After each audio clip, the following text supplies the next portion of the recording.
because I'm telling you, these producers, they're not engineers. They're trying to make it sound good, but sub bass is the biggest issue. You know, a lot of people putting out their music, it's just not professional. When, you know, everything could sound great, but if your sub bass is not hitting in headphones in a car, it's just gonna be all over the place. You know what I mean? There we go. The first thing you want to do is, as an artist with YouTube beats, is you want to find the BPM, because you want to put delays on your vocals. You want to chop the beat sometimes, and you need to find the right BPM for your beat, okay? And that is the first step, because a lot of people don't do this, but it's essential to really take your vocal and song to the next level.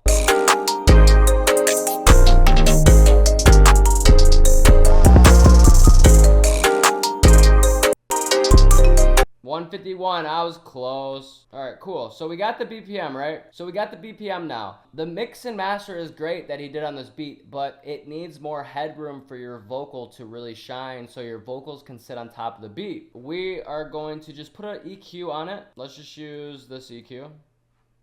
Okay, and we're gonna analyze.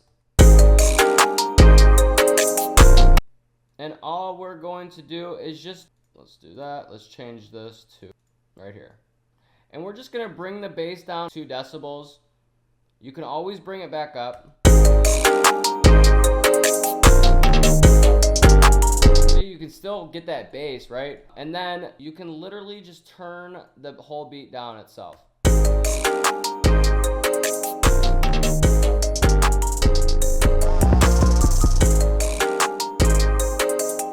And then I would actually use a multi-band. Let's do a multi-band compressor.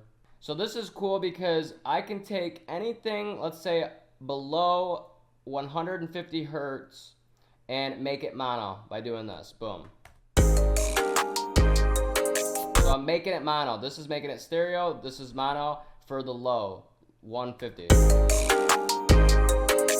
So now this gives us headroom. Let's see how much headroom we have now. WLM, meter.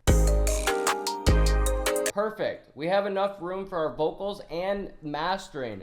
And then we can be like, hey, now we're ready for mastering. Let's pretend we have the vocals on it, right? Now we can use a mastering chain.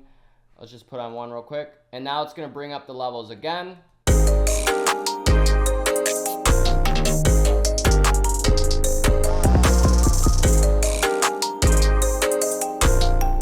But we're bringing the levels up with the vocals, so there's some consistency and everything's getting blended and risen together. So a lot of people are just literally bringing their beat in at 0, and there's no headroom for your vocals, and you're wondering why the bass sounds off when you listen to a car. Your vocals aren't sitting on top of the beat like you thought they were, and it's simply because of that. And yeah, I get it. YouTubers are, you know, mastering their beats and making them as loud as possible, and that's what's making you want to rap on it.